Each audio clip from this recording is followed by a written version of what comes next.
Hey, happy Saturday, everybody. What's going on? Woo! Okay. So, let me tell you. Okay, so I just want to go and introduce him, but we got to at least introduce the show. So I'm sorry. We're just like overwhelmed right now.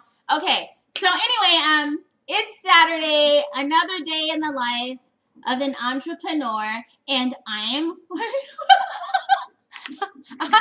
your host, Rose McDonald of McDonald Bookkeeping, and I am here with John. You were just stop laughing. Shamari here with SWHR Consulting. Look, she can't even stop blushing. Can we get on with the show? Okay. So first, because I'm a little warm. So, and anyway. But okay. So first, let me just say to all of our listeners on all of our pod that listen, they keep coming back for more. Thank you wherever you're listening. iHeart, Spotify, or I don't know. We're on a lot of them, but you know what? Even though we can't see you, we just love you because you keep coming back to our show. So, hey.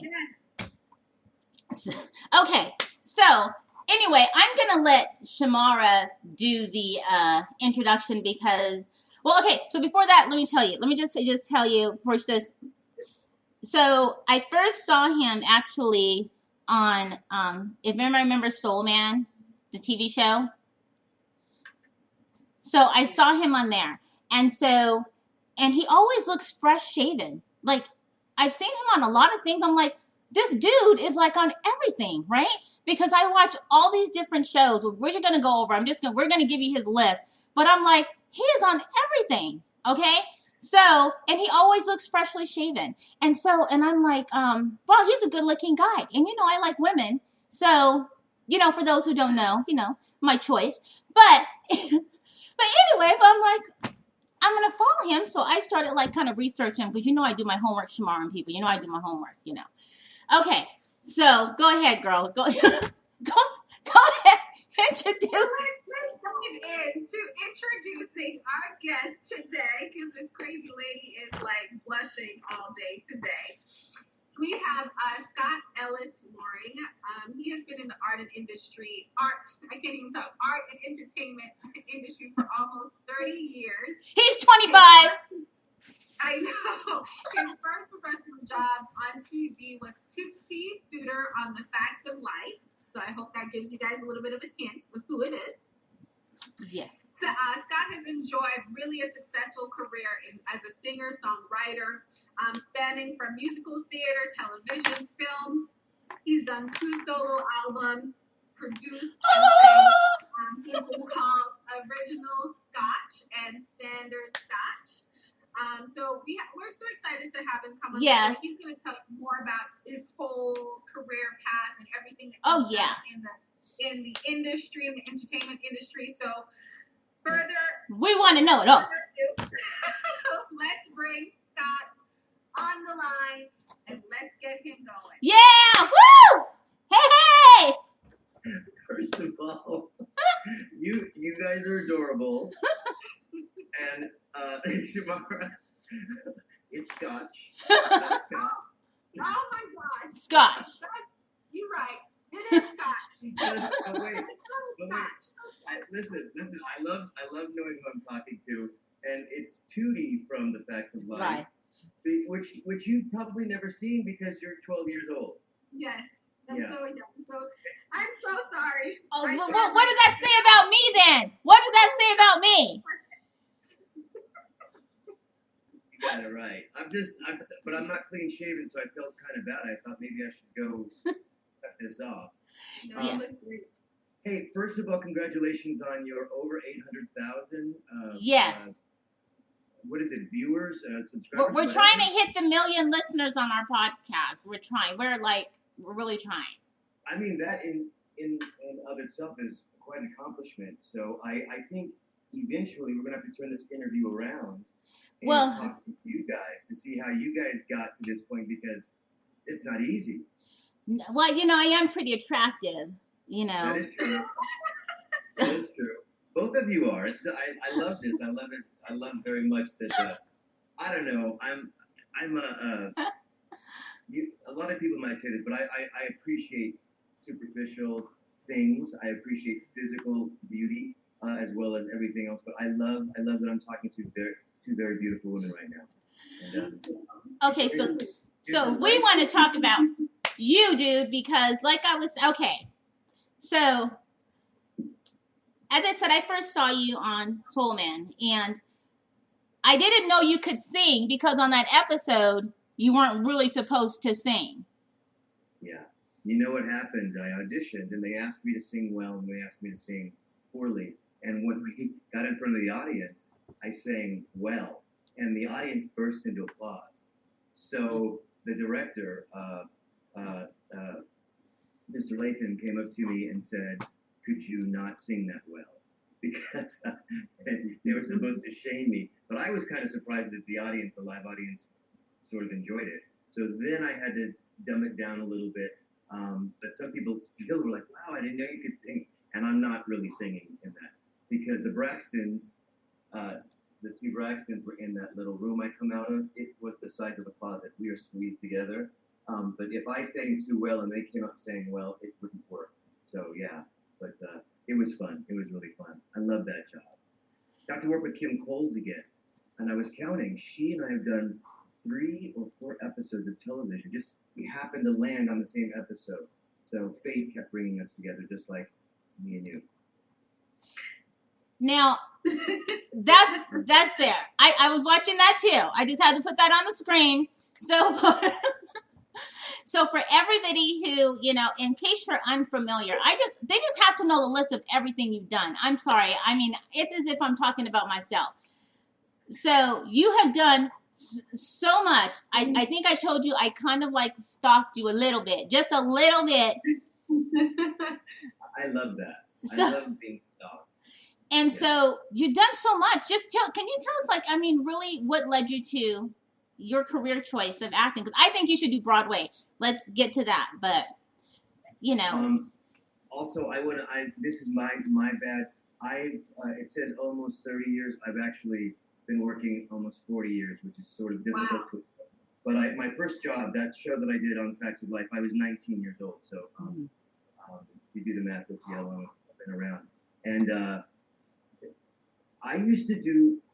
I'm one of 7 kids, and so we each had our own little specialty. But I remembered I used to go into the bathroom, and I don't know why. I didn't know I was planning, but I won't show the plan. But I used to go into the mirror and go, Crest, it's the best. Or I'd make a all the time.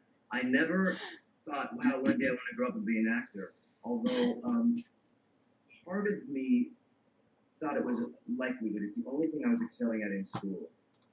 But I came out to Los Angeles hoping to work, but I never thought that I would actually get hired. And I did. So. But why acting? What was that what made that be your choice in career? What did you do before that? Is it something that you just always knew you wanted to do though? Well, I was a model. My father was in the Air Force, and when he retired, he ended up in Fresno, California. So in high school, I ended up being the high school DJ, and I was given the thanks, Jeremy. I was given the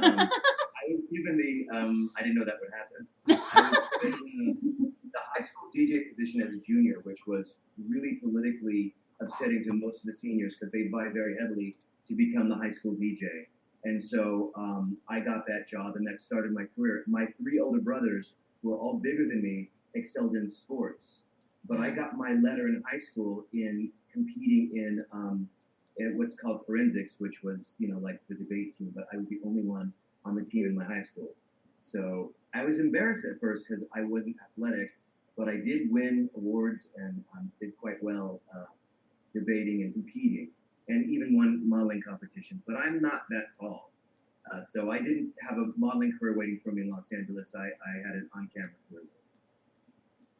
So this might be personal. So I think now in entertainment, or the industry is getting more comfortable with people in different lifestyles. I see that now you're seeing it more of mixed races as well as same-sex couples. So, was it harder for you? You know, here's the hardest part for me, and this is interesting, and I share this with another friend of mine who's an out actor. We experienced more difficulty with gay casting people than we did with casting people who may or may not have been aware of our relationship or our status on the spectrum, right? Mm-hmm. So I've been out since high school. I've either had a boyfriend, a girlfriend, a wife, or a husband the entire time, and I've let that be known to my people. So I've never really been in the closet, but if I meet someone socially, like a casting director, they would tend to only then start calling me only for gay roles. And I've never really gotten to play I've played maybe 2 or 3 gay roles, and I'm dying to play gay roles because I find them very fun. Mm-hmm. So my difficulty has been more with people thinking that I can only play a certain type of man. Mm-hmm. Mm-hmm. Same thing with my presumed education. People think I'm a college graduate. So I rarely ever got cast as somebody who didn't have an education. I rarely ever got the thug. Because I'm basically a character actor. I always was called in for the doctor or the non-threatening love interest or the. I never really got to be anything other than, and this is something I want to point this out. This is something because of the way that I look. I didn't get to play black roles, and I didn't understand that for a while, and I started to take it personally. I auditioned more for NYPD Blue as a thug or a gangster, all this, and didn't get that more than any other show. And I kept thinking, well, why do you keep calling me in for this? Call me in for the lawyer if you don't see me as that. Because even I would not have cast me in some of these roles, looking at my contemporaries who were physically more, at least even bigger than me, or appeared to be somebody that could fit the role more. But I never got those. I always was in the running if it was sort of the non-threatening person of color. Mm. You know? Now, I felt bad about that at one point, but now I find that to be like, I understand that's my lane. You know, I don't mind being called in to play the doctor or being called to play the lawyer, because the person that's only being called in the thug, they're having the same experience at the opposite end of the spectrum. Why can't they come in and play these roles? I mean, it's just the whole give and take, you know?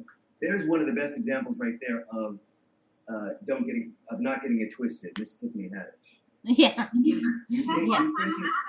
think you know what you've got when Tiffany walks in the room, but you have no idea. That woman her talent is so broad.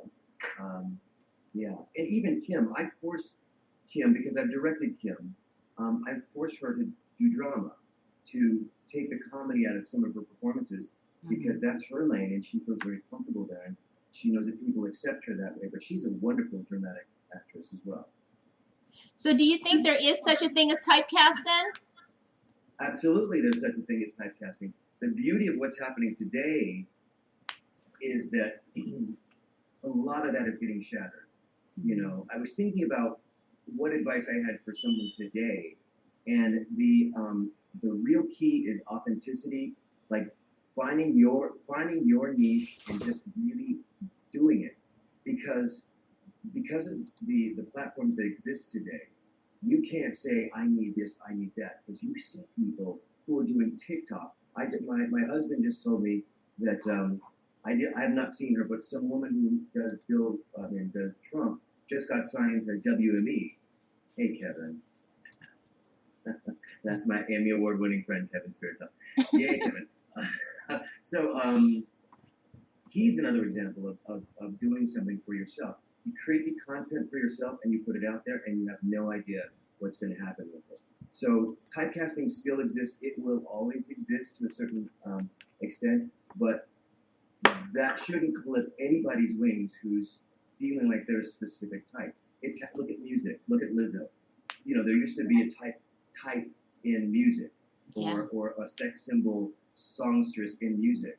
Lizzo busts all the molds, and I dare anybody to argue that. So, since you sing, I'm sure you didn't prepare anything, I wish I would have prepared something. It would be lovely to get like a little taste of some, I know. I mean, you don't have to. But I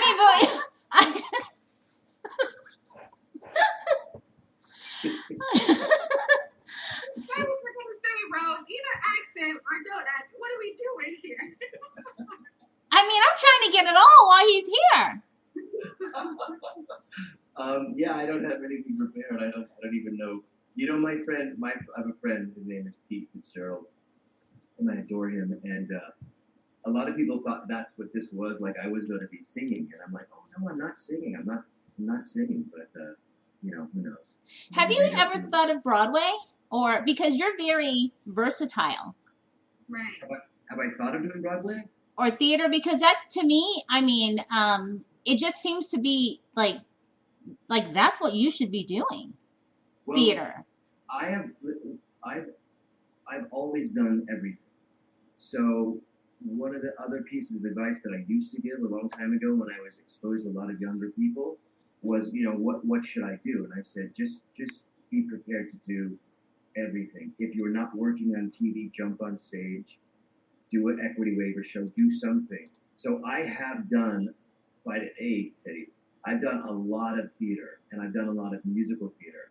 Oh. And I am part of the original company of Jelly's Last Jam, which we did down at the Martepo with Oba Babatunde, Frick Payne, Tanya Pinkins, Ruben Santiago Hudson. I'm part of that original cast.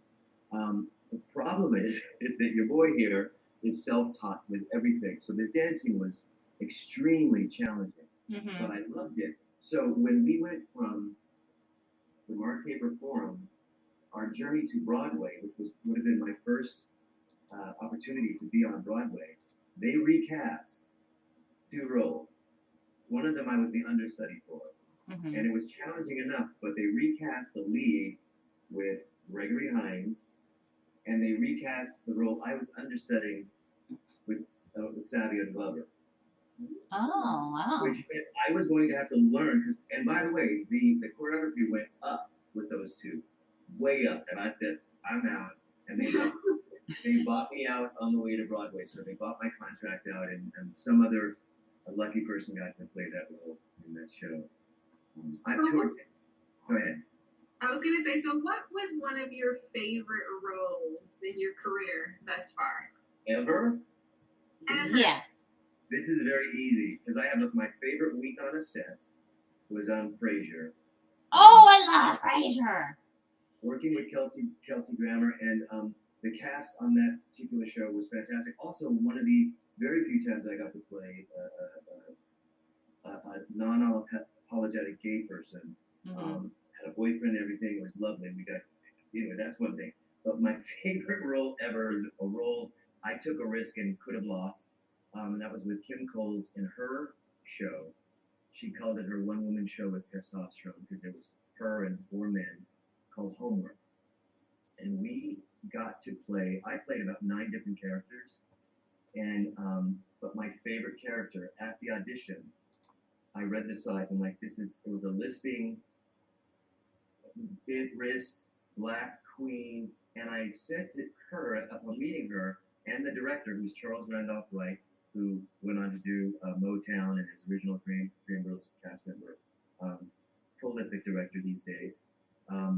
I told him on my way from picking the sides to standing where I was going to do it, I hope this character redeems itself. Yeah. I can't believe you've written a character that's so, so typical and stereotypical in this day and age, And then I turned around and I did this character, and I wore him out. I got the show, and it was the most fun I've ever had in my entire life. This character and this show and this cast was a dream come true because it was my Carol Burnett experience. They let us break the 4th wall.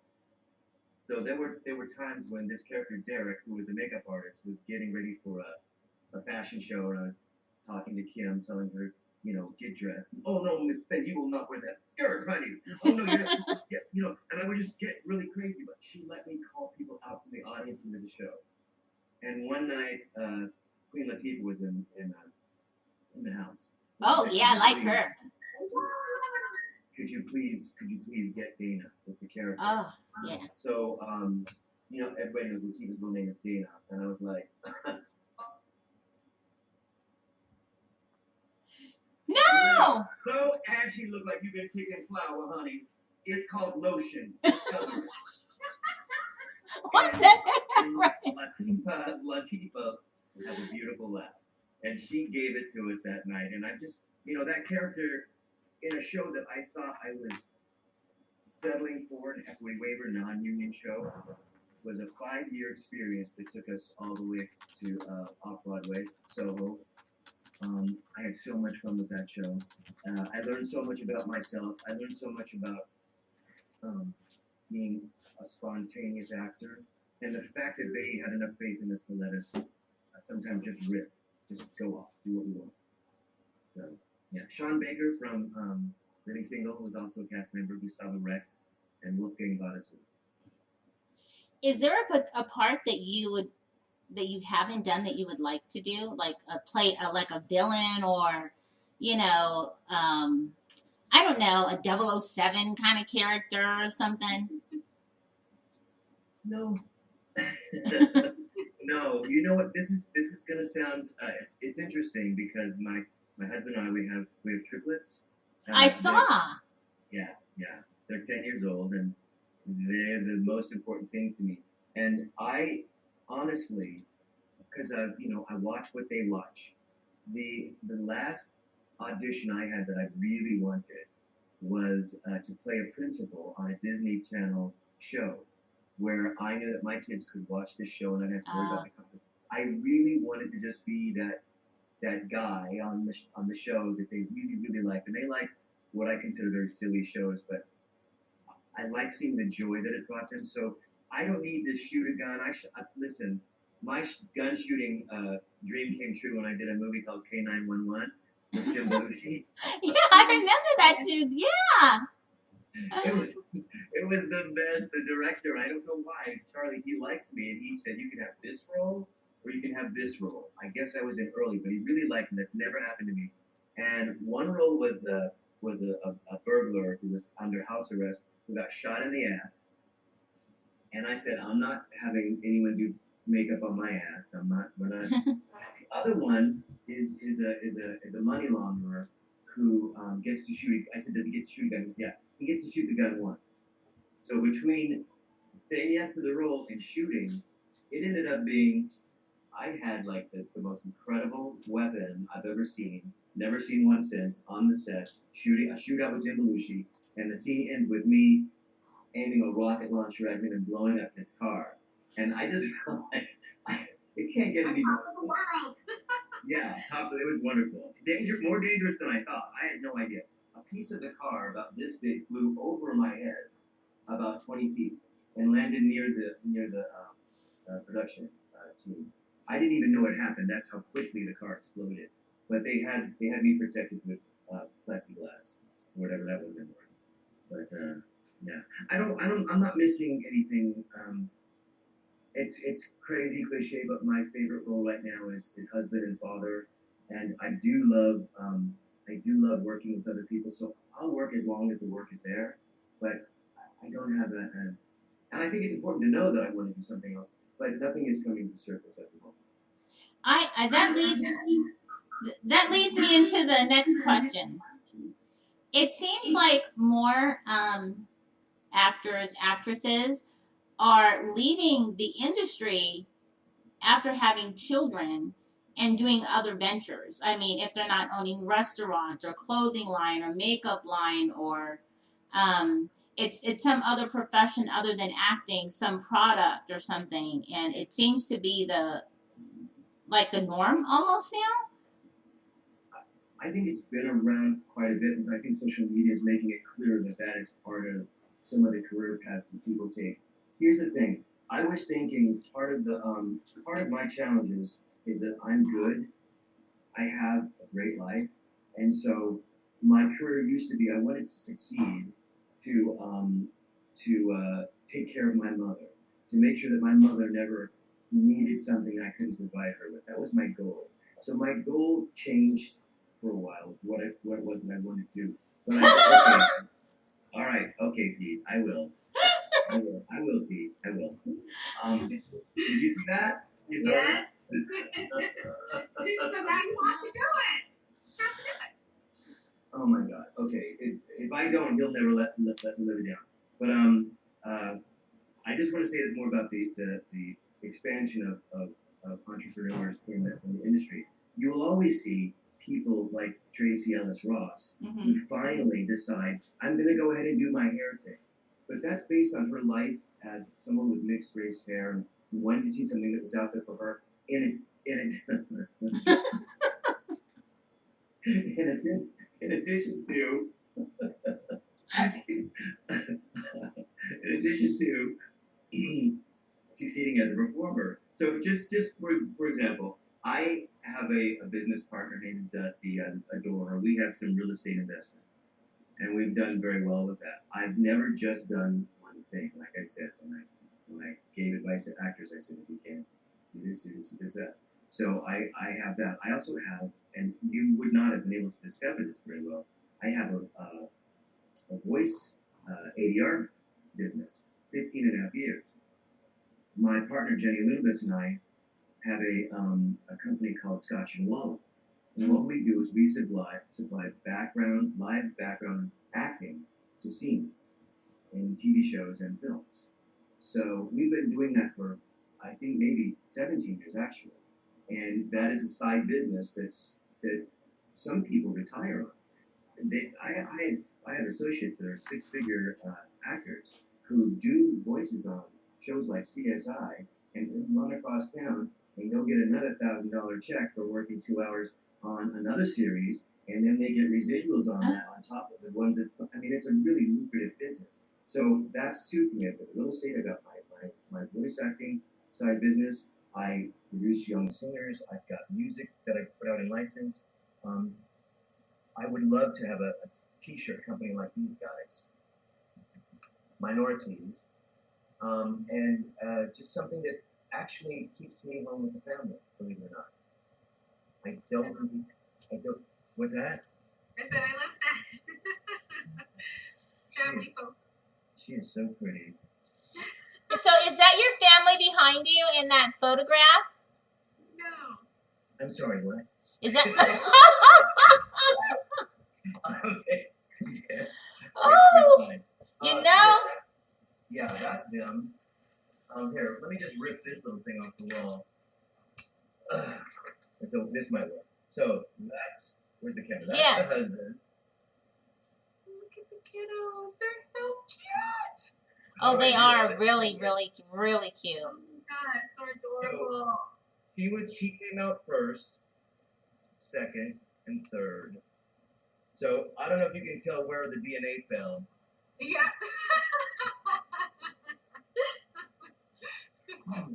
But yeah, we had a 4.5 year journey trying to get them on this planet, and then successfully I got them here. So I'm actually trying to think of what to sing.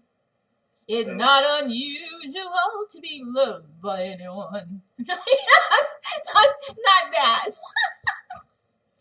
So why do you think on a song, like in your career, especially for young and up and coming actors, you mentioned that you do quite a lot of like mentoring or kind of helping them, pretty much succeed in the industry. So what are some of the tips and tricks that you do share with them, just so if anybody's out here listening now, that they can take to kind of continue to push forward in this entrepreneurship lifestyle in the entertainment industry? Today is, I mean, it's silly, but today is like no other day. Even as early as a year and a half ago, I was talking to a panel of students, and my friend Tim Lunavis brought on a director who, at the end of our meeting, said, if you have this and you're not making a movie, if you're not making content and you have this, then basically shame on you. That's my girl Rain. Yeah. We have to talk about Rain prior at one point. So my advice to people, because a friend of mine, Jeremy, who just popped on and said some very nice things about me. He has got it's oh boy, I'm gonna look it up so I can give you the exact name of it. He is doing a series on Instagram, and each episode is 1 minute long, and it is it's just there's no reason why this kind of opportunity should be missed by somebody that wants to create content. Um, I'm sorry, I just really want to push him because I really am proud of him. Okay, I love it. It's the show itself is called Hidden Canyons, but his the Instagram is 1 minute gay soap. 1 minute gay soap. Each episode is just a minute long, and because he's in the industry, he knows how to hold a camera or light it or do whatever. But I want to tell people it's so easy to just make a movie or make content here, and then just start uploading. I'm the worst at promotion, but I have the best ideas, and one of them led to Faux Show, and I'm very proud of that. Jeremy Glazer, yo! Oh, look at that. So, yeah, he's actually one of my favorite voice. There it is. He's also one of my very favorite voice actors to work with. We have lots of fun. So, yeah. Oh, and that is the director and producer, also Brant and star. But you guys watch the 1 minute gay soap, and that should be inspiring for you. Quibi right now, they love 1 minute series. It's entirely possible. Theirs has a high quality of I love this show because of the actors on it. It's a diverse cast, and it's kind of smart. It makes me mad because I want so much more, which is interesting that this show. Oh hey, now we're getting into some other stuff. Wait, let me say this, okay, Jeremy.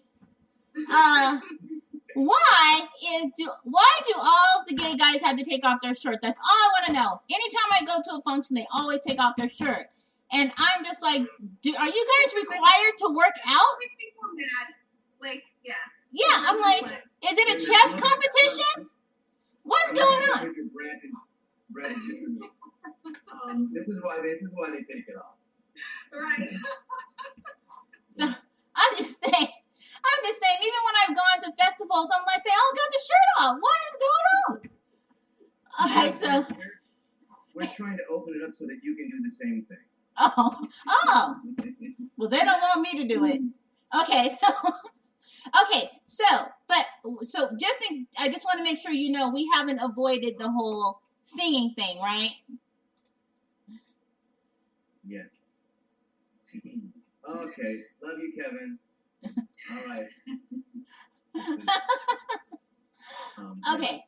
So, I met that guy we did a musical at the Tiffany Theater, To Serve with Love. The Tiffany Theater doesn't even exist anymore on Sunset Boulevard, but we had a wonderful director named Ken. People are thirsty. Yes, that is right, Jeremy. People are thirsty, and it's our job to give them a drink. Right. I love it. Hey, I'm gonna quote that. Okay, there you go. Yeah. So, Okay. in your career, like, I know that you talked about, what was one of your favorite roles, but what were some of the challenges that you faced in the industry? For people that are becoming that, may be going through the same struggles and, trying to fight the same battles. So what are some of the challenges that you faced that you were able to overcome as you have you been doing and keep going in the industry? One of my personal challenges was understanding the business part of it. Like I'm good at ideas and I'm good at being creative, but I didn't take enough interest in the business aspect of my career. That's one of my favorite pictures of myself ever. Okay, so I don't know why I love that picture. I do. I didn't understand. For example, I was doing an equity. Once again, I was doing a big musical at the Denver Theater Center, Suzanne Douglas was my co-star. We did a show called House of Flowers, and I also did South Pacific there. I got a contract, I signed the contract, I did the contract, and I found out from the other actors that during the rehearsal period that you're not contractually obligated by the equity union to pay the full 10% during the rehearsal period. My agent never mentioned that to me. He took the 10%. When I brought it up, he was not willing to give it back to me. And I just thought, well, I just need to pay a little bit more attention to the business part of the business. It's here's something else that this is probably the last piece of advice I used to give to people. If you haven't shaken hands with the process, meaning it's going to take time, you're going to work, you're going to get hot, it's going to get cold, you're going to feel like you've done very good, then you're going to feel like a failure. It's a back and forth industry. You have to shake hands with the process, which means don't fight it. Okay, I heard that this was coming. Here it is. So how do I surf this until we get to the next job? How do I make myself feel as worthy as I do when I'm on a set? Being on a set is lovely. Being cast, knowing that if you're competitive, knowing that you won the role is terrific. But you have to be able to handle the losses. And the first way is by not making them so dramatic and knowing that they're not the end all. So I would give that advice to a young person to really, you don't have to be in SAG to learn about SAG. You don't have to be in the union to understand what union rules are. There's plenty of USC, UCLA, there's plenty of opportunities to get cast in things and learn about the industry.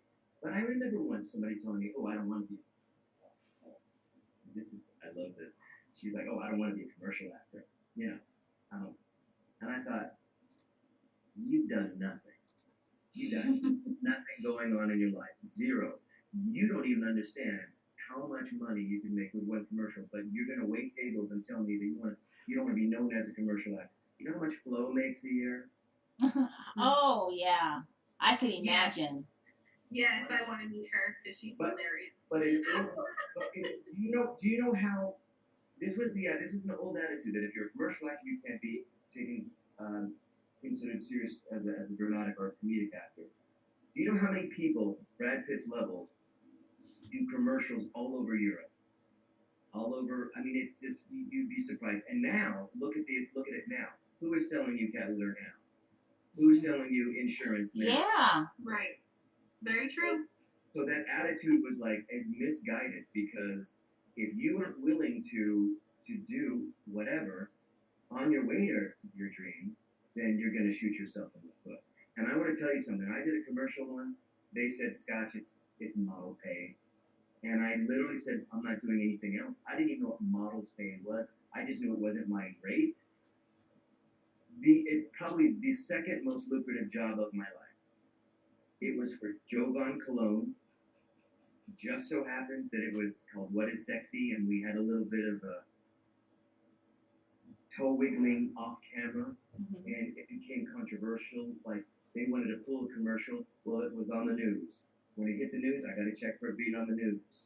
When it was on Entertainment Tonight, the controversy, they had to play it. I got paid for that. They turned it into a calendar. They turned it into a billboard. I mean, you know what I'm saying? So you don't know. So you're saying no to what? What do you say no to? You know, be smart. Go on, beautiful. Go on. Oh, he's talking to me, Shamara. So I was gonna say. So, do you think, with everything you just said, is it that people just, because they're so focused on the artsy side, right? This is what they do. They love the art piece of it, and the business piece is, again, you have to kind of dive into that to understand like how you're going to be paid, what contracts, what that looks like. Do you think that that's just something that they want to pass off to like a business manager to handle, and so they kind of get bite in the butt in the end because you're not paying attention? What do you typically see happen? And and I love what you said that they need to get educated because, I mean, at the end of the day, you are your business, right? Yeah. And so you need to, take ownership of that. It's your brand. I try to pay attention to the people that I admire. I watched Oprah Winfrey once said she signs all the checks, and I thought that's impossible. You can't sign all the checks. But this was a time. This was maybe about 15 or 17 years ago, or even longer. And I thought, oh, she wants to know. Someone else is generating those checks. Someone else is licking and stamping those checks. But she wants to know. She's a vested interest in where her money is going and what she's doing with it. I am not, again, not my strong suit. Excuse me. I found a contract that was 2 years old. I'm sorry, an email that was 2 years old that said, "Hey, we would like to close out this contract. Can you please just sign it?" And I was like, "What is this?" And I looked at it, and I had put some music in the TV show, and the contract was worth $10,000. I'm like, who agrees to negotiate and forgets to sign it and doesn't go, well, where's that money at? It's crazy. So even I still have to pay close attention. I have accountants, but they set it up so that I know exactly what's going on. And the degree to which I focus, I can find out every single thing that's going on. It makes sense whether you're in this industry or not in this industry. Right. Just to focus. How do you think the roles are for, gay and lesbian in the industry today? Do you think they're getting better for, how they're depicting, gays and lesbians in the industry? Well, I'm watching as much of it as I can with that in mind. I'm very conscious of the roles that are being, and I'm enjoying it. I'm having a lot of fun with it. I have it makes me sad that we have to have this conversation still, but it's gonna be ongoing for some time now. But I think they're doing really well, and I think what's crazy, it's all about money. It's like, oh well, we can't put a black girl on the cover of this magazine because we don't want to lose, we don't want to lose the sales for that month. And then they get on the cover and it outsells something else, and suddenly they've got 3 or 4 more scheduled. Yeah. It's one of those things. People, there was a time when they didn't want to lose advertisers, and now you've got platforms where the advertisers don't matter, the subscribers matter. So you're seeing a lot more of it because you could literally get somebody like Doug Barr going, you guys have a gay character and it kissed another same-sex person. We're pulling our spots, and that would hurt the show and it would hurt the network, and they were afraid. But now it's not the same. The industry is as we speak, it's changing. So yes, they're getting better. Yes, they're being more broad spectrum. I love all the non-binary and trans stuff that's going on. I think I've got to be very aware that I live in a bubble. That boy right there, come on. Ugh, what an honor. I enjoyed working with him, both of them actually. I love Doug. I've known Doug forever. But Todrick, I got the call to work with him, and they're like, would you want to play his dad? And I didn't even ask what it was, what it paid. I just said yes, because I feel like he's one of those people, controversial or not, that's doing more good than anything else in this world, including seeing I'm trying to think of a politically correct way to say this, a fluffy girl on America's Got Talent who danced to one of his songs. Mm-hmm. And so there was 2 things happening in that one moment. She was getting the platform that she deserved for being a really good dancer, a really good dancer. And he was getting his music playing, which inspired her to move that way. So I just feel like because of the platform shift, that yes, there's and if you watch Jeremy's show, and I know you will, you'll see that they have a good representation of all the aspects of queer life that's going on today. So I want to talk about family because, it seems that it's because your husband also is in the industry of entertainment, correct? I think so. And so, you hear, that it's I mean, because I only hear what I see on social media and read. That really keeping a family unit together when you're both in the industry can be very difficult. I mean, it's already difficult when you know you're not in the industry, but Hollywood's very critical and they're like beasts. You know, they watch everything and they're willing to make you great. As far as putting you out there and you're the best thing on earth, and then they can tear you down a second later, and it's like you did. You know what I mean? It's got to be difficult. Thing. You can say one little thing or do one little thing, and your career is over. Wow. Well, I want to say first of all, and this might be one of those things that gets people going, is that my husband Todd, who I entered the industry a split second before he did, is on the diversity task force at the DGA, and he is a green-eyed Irish English man who has done so much work. And there he is, that dude. He's done so much work and has accomplished so much that he's helped women, people of color, above and below the line, get so much work that even he has a challenge from time to time getting a job, which is a great thing. And he did it because that's who he is, right? Not because it has nothing to do with me, because I don't have the kind of status that it would make any impact if he was doing anything because of me. He does it because that's who he is. And now he has a family's future to think of. He's the father of these children. So his position, I believe, is quite unique. But as far as like, if you're going basic, like what it's like to have a successful 3-time Emmy, DGA award-winning, Student Academy Award-winning husband, and then me still trying to make it in the business. The challenge is only in that I can't put my career on him. Mm-hmm. That's not cool.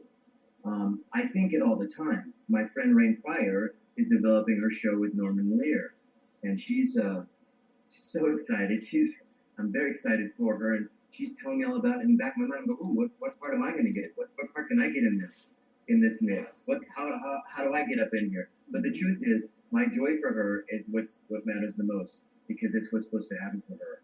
As far as us as a couple is concerned and our life in the industry, I love when the spotlight's about him and I get to be the bangle on his arm, in my kilt or whatever. I love being his little arm candy once in a while, but it's really not. There's no competition. His success is my success, just vicariously, and vice versa.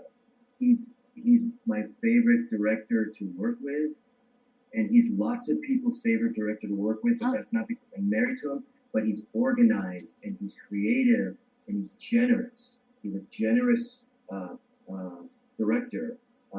So that's been kind of fantastic. Do you think that presses you to perform better? Does he get me to perform better? For you, if directing you, that you have to perform better. Well, I always perform better when I'm comfortable. Always. and he does make me comfortable, but not always. I mean, we've had our moments on the set where I've had to go like,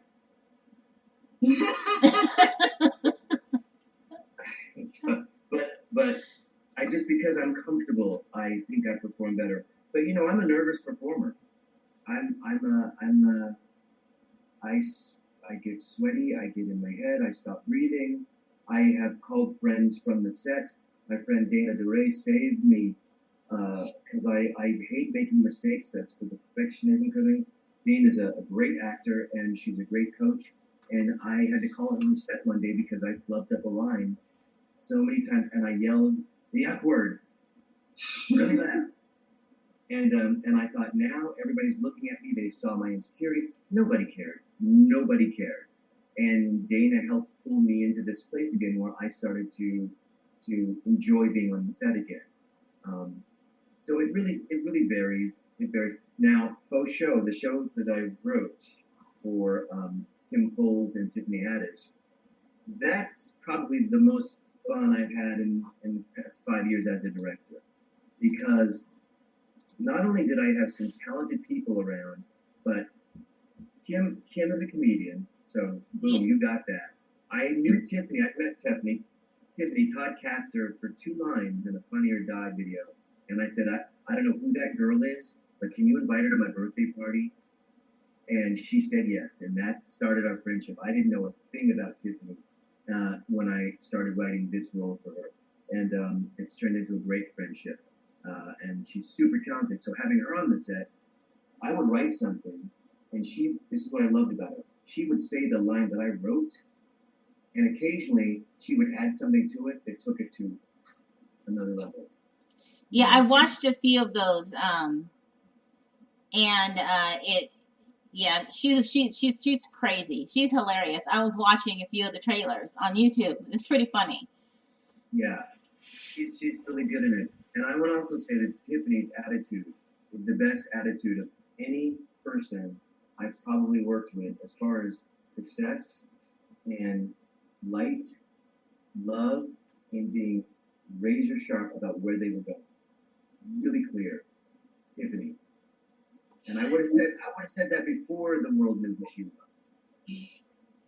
So tell us a little bit about this Scotch and Rain show. What is that all about? Because I know that you wanted to talk a little bit about her. I do. I want to talk about it because this is a show that we started doing a talk show, but we did not promote it. So, I look at numbers and my ego gets involved. I know we have a very limited views on that, but we did not promote it. But we shot it right here. This is my office, my home office, Dandelion Studio. But we started a talk show, and because she lives in Baltimore, and it's hard to get her here to shoot episodes, so we'll do like 8 episodes. But I started this with her, and I realized that I had something, and then I jumped ship. I'm like, I don't know how to promote this. I don't know what to do with this. I don't know, and this is where I want to admit that I'm still learning, because she was running for city council in Baltimore. What? Wow. Yeah, the election was 2 days ago. Wow. She lost. Oh, no. No. Oh, yes, I'm so happy she lost. So happy. She did the right thing by showing up, but I am selfish and I want her for myself.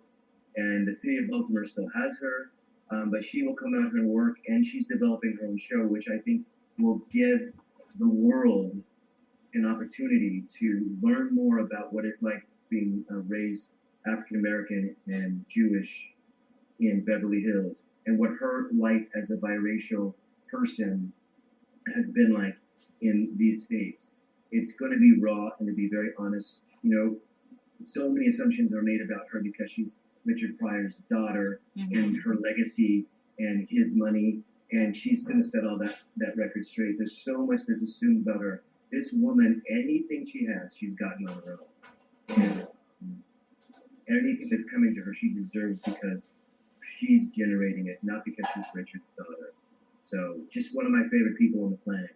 So I'm hoping to take our little talk show back and get it up, but this time promote it. Do a real promotion and get numbers like you have. Well, I mean, have you thought of a song? Thanks for the craft services, by the way. I love the fresh raspberries. Here's the thing about this. Okay, no, I haven't thought of a song. I'm struggling because I sing all types of genres. So I'm like, I don't know what to do. What to do? I don't know what to sing a standard. Maybe a romance, or I don't know. What'd you say? Romance? I don't know. I don't even know. Romance? Oh, that's because you're by yourself on the island. You don't need to hear no romance song while you're by yourself on the island and your husband's in Italy. Okay? I need the support right now. Stella ain't got her groove back where you are. Anyway. Just a couple of lines, right? Yeah. I'm not singing a whole song, right? Okay. Yeah. No. Right? Right. Okay, so my husband's father wrote a song for them when they were children. Over the rainbow, I love Pete, it. Pete, I'm so happy you're still here. I'll try to limit it, but my father-in-law, who's no longer with us, wrote this song for his kids when they were kids, and every live performance that I've ever done since I recorded it, I've ended with this song. And I thought about a man writing a song for his children, and this is one that I would want for my kids. Although I would change the lyrics at the beginning just a little bit. Okay, so here we go. Okay. You may not be all you'd like to be, neither handsome nor wealthy or bold, but there's one thing you can always be. Here's a message for young and for old. Wow. Just be you. There's no one else like you. Just be you in everything you do. In this world of foolish, let's pretend there's one thing on which you can depend. If you're you, with all your heart and soul, then one day you're sure to find you'll be happy if you're you. Wow, Okay, that was lovely. That was, yeah, that was lovely. Tearing up. I love it. Yeah, that was lovely. Inspirational song. that's very nice. Yeah, Yeah. that really was. Great. It was All right. And now for the I'm more motivated now because I'm special. Now it's your turn, Shamara. That's all I got. I can't even do it. I love this. Okay, okay, so. I just did want to say to the people that tuned in thinking that I was doing a live singing performance, as soon as we're able to, I'm going back into rehearsals to do a nightclub thing. And I would ideally like to have some of my friends, because I have very amazing singer friends. I'd like to do a night of duets with my friends. And so I will be singing again. I also have I've gotten better. I'm improved as a singer, and I never sing the style. I haven't yet sung the style that I'd like to sing. So there's some R&B stuff I really want to get into live. I pretty much sing standard and straightforward. Thank you for asking. I just want to say that. Oh, I loved it. It was great. yes, I enjoyed it. I enjoy everything, though. So I hope this isn't a personal question. I know we're getting close to time, but.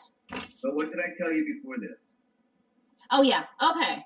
So adoption and how it wasn't open to people in our lifestyle. Yeah. So how did that come into fruition? That you said you thought as a couple, I want to adopt, and then to know there could be some challenges. I'm so happy you asked that question, because these are our biological children. Yeah, I was going to say that, Rose. Those are his biological children. Can't you see? That's why he said, look at the DNA. Look at the two little girls and the boy. Look just like his husband. So let me explain that to you. Yes. Okay. We tried to get pregnant for some time, and we were going to adopt as well. We're not opposed to adoption. I love the idea of adoption.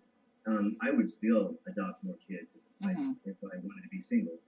I said to my husband, "How do you feel about a fourth baby?" He said, "How do you feel about being a single father of four?" And scene. So, hi Jenny. We had a surrogate. We had an amazing woman who turned 40 while she carried these three babies, and got us to a very healthy. We were shooting for 32 weeks. she got us all the way to 35 weeks and 4 days. They told us when they weigh 4 pounds, you can take them home. Mm-hmm. He gave us 5'9", 6'3", and 6'11" at birth. Wow. At 35 weeks, they were healthy. We feel very, very blessed. You know, we're a spiritual family. We're not religious. We don't attend a church, but we do have incredible spirituality that we amplify all the time. So we were like, God, we know you had faith in us. We didn't have that much faith in us, but we love this gift. We were trying for one, and we got 3. Yeah. But we're supporters of surrogacy and adoption and foster adopts. Obviously, being same-sex parents, we meet a lot of people who are either looking to go this way or have gone this way in any of those fields that I just mentioned. I think it's important. I just read Anderson Cooper's interview in People, and I just want to say one of the things I used to go around saying, advocating quite a bit, was gay people, and he says this. He says this in his own interview. I thought when I was a child, I'm gay, I'll never have kids, and that's where a lot of people hang it up. They just hang it up. Or, in a lot of people hear this when they, especially my generation, when they came out or were discovered or outed or whatever. I'll never be a grandmother. I'll never be an uncle. Whatever this is what they are told. So a lot of us bite that bullet and then go into survival mode. Okay, I guess that's what it's going to be. I guess I'm just not going to, because you're impressionable. A lot of us when we come out, and you believe what you're hearing. I ask so many men and women that I've encountered to just revisit what contract you made when it came to being kids. You don't want kids, I get it. Believe me, I get it. But if you want them or you wanted them, and it was somebody else's idea that it wasn't going to happen, then just take a look at it. Just go see if it's something that really is what you're about. My life was all about finding somebody who I would love for the rest of my life, setting up a nest, and then filling that nest. Mm-hmm. Now it's about career. But that's the order that it had to happen in for me, and nothing else was working. Everything else was homework, schoolwork, zhuzhing until I got to this point. So I am a huge advocate of single or same-sex. I know some people, well, I've been waiting for the partner. And then they get that child, and then there he is, or there she is. You have to be authentically honest to yourself. I knew when I was 8, I was going to be a parent. And there's no way I was going to leave this planet without parenting, and I love it. I just absolutely love it. So you didn't ask me a personal question. If you still want to, go ahead. Well, that is so well said, because, I have children, but, I was in a heterosexual, whatever you call it, straight. I don't like labels, by the way. I don't know who made up gay and lesbian. So, but the part where you said, finding someone. And so I told people asked me before, but you have kids. And I'm like, I just made a choice. I wanted to be happy. And whatever body that came in or what it looked like, I wasn't going to cut myself short because of a person's stature or sexuality or race or color. I just wanted to find my partner for the rest of my life, which then we could have had children together, but she's never had children. So it made it even better because she loves that when the grandbabies are born, it's like, oh, she loves it. So, I get it. I think one of the nice things, and I'm not really popular about this COVID thing, is people, their opinions they're living within their own opinions, and the influences that might change how they feel about themselves are not coming in as often. How do I feel about not coloring my hair? How do I feel about it? Not what society. Well, I'm just gonna let it go. And there's some gorgeous gray divas out there, divas and divos. How do I feel about? Like, I went out and got packages today in my black cotton boxers. They were underwear, baby. I was like, ooh, you turned into one of those people. I'm like, yes, it feels awesome. Because I go from my front door to get my mail at the gate, and I'm like, oh, what if some? It's like, wow, that's a lot of what ifs out there. I'm just being me, just like the song said, just be you. you know, and if kids with a man, kids with a woman, kids by yourself make you happy, it should really be about investigating yourself right now. This is the best, and that's why some people are going crazy. Right. Yeah. Yes, they're not living their truth. They're not living in their truth. Be what we've been putting up with, your ass. So yeah. Yeah. But I welcome that opportunity. Their partners. They're so used to being out there. Yeah. Yes. So true. I think a lot of people should really take this time for self-discovery, you know, and refining who you are again and really loving you for you. We're so caught up with what other people think of us, and I think this is really the time for people, because definitely for me, self-discovery is definitely on and popping. And I don't care what people think anymore in life, period.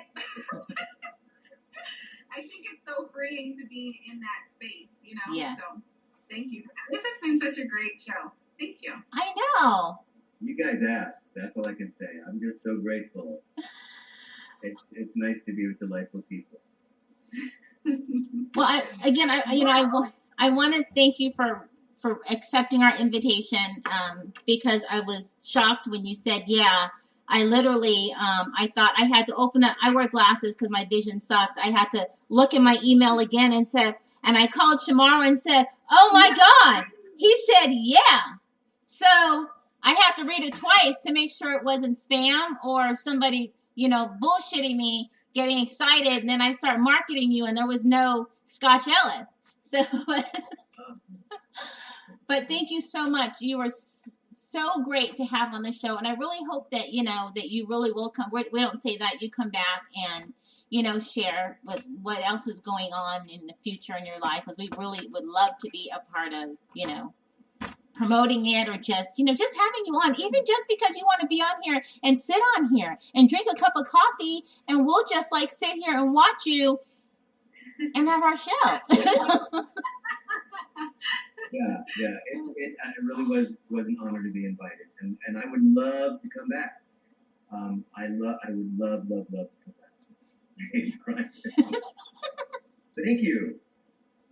that. That's cool. Yes. Thank you. So for everybody who has been, you go ahead, Shamar. Shamarqua. No, do your thing. I'm just saying thank you so much again. This has been just a great show. Your presence was delightful. I love all the laughter that we had on the show. And it's just been a great show. Thank you. And so for everybody who has been really continually just following us and listening on one of your podcasts, that you're downloading, I hope you enjoyed the show. I hope that those who have not been watching us live, you can go ahead and go to our show page, entrepreneurlife.show, and then you can actually see Mr. Scotch Ellis. You can get a hold of him. All of his social media stuff is here. His family's so beautiful. They're so attractive. I'm not saying that because you're on here, because they are really good looking. He's married, guys, so, but you can look at him and stuff. But I love window shopping. Window shopping is free. Well, thanks everybody, and I hope you have a wonderful weekend. Thanks again for being on our show. Can't wait to have you back. Bye, everybody. Thanks for watching or listening. Bye, everybody.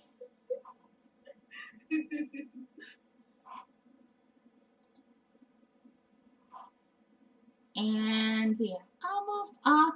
Yay! Okay. Okay.